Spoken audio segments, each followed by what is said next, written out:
السلام علیکم رحمۃ اللہ وبرکاتہ۔ عزیز طلباء و طالبات، آج ہم اس ویڈیو کے اندر سلام کی اہمیت کے بارے میں معلومات حاصل کریں گے۔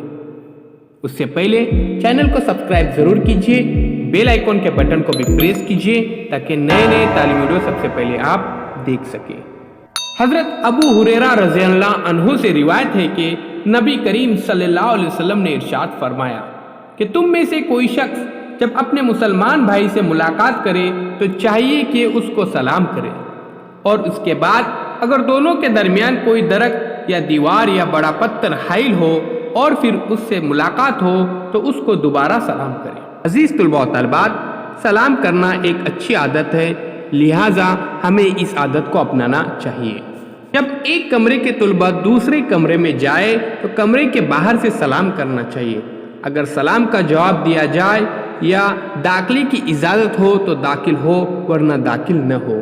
بغیر اجازت کے دوسرے طلباء کے کمرے میں نہیں جانا چاہیے۔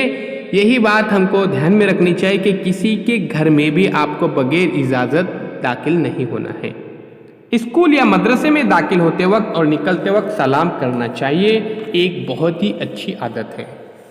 آپس میں تعلق قائم کرنے کا بہترین ذریعہ سلام ہے۔ حضرت ابو ہریرہ رضی اللہ عنہ کہتے ہیں کہ رسول کریم صلی اللہ علیہ وسلم نے فرمایا، تم جب تک ایمان نہ لاؤ جنت میں داخل نہیں ہو سکو گے، اور تمہارا ایمان اس وقت تک کامل نہیں ہو سکتا جب تک کہ آپس میں تعلق اور دوستی قائم نہ کرو۔ نیز آپ صلی اللہ علیہ وسلم نے ارشاد فرمایا، اور کیا میں تمہیں ایک ایسا ذریعہ نہ بتا دوں جس کو تم اختیار کرو تو آپس میں دوستی و تعلق قائم ہو جائے، اور یہ ہے کہ تم آپس میں سلام کو پھیلاؤ۔ ہر مسلمان کو سلام کرنا چاہیے۔ حضرت عبداللہ ابن عمر رضی اللہ عنہ سے روایت ہے کہ ایک شخص نے رسول صلی اللہ علیہ وسلم سے دریافت کیا کہ اہل اسلام کی کون سی خصلت بہتر ہے۔ آپ صلی اللہ علیہ وسلم نے فرمایا، کھانا کھلانا اور ہر پہچان والے اور بغیر پہچان والے کو سلام کرنا۔ طالب علم استاد کو سلام کرے۔ حضرت ابو ہریرہ رضی اللہ عنہ کہتے ہیں کہ رسول کریم صلی اللہ علیہ وسلم نے فرمایا، چھوٹا بڑے کو، گزرنے والا بیٹھے ہوئے کو، اور کم تعداد والے زیادہ تعداد والوں کو سلام کرے۔ حدیث مذکور سے ثابت ہوا کہ طالب علم استاد کو سلام کرے، چونکہ طلباء عمر، رتبہ اور علم میں چھوٹے ہیں اور استاد بڑے ہوتے ہیں۔ تو عزیز طلباء و طالبات، ہمیں سلام کثرت سے کرنا چاہیے، ایک بہت ہی اچھی عادت ہے۔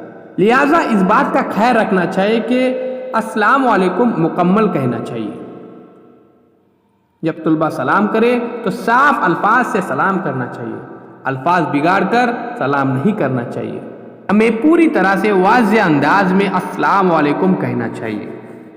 عزیز طلباء و طالبات، سلام کرنا بہت ہی ایک اچھی عادت ہے، لہٰذا اس بات کو دھیان میں رکھیے کہ السلام علیکم ورحمۃ اللہ وبرکاتہ مکمل کہنا چاہیے۔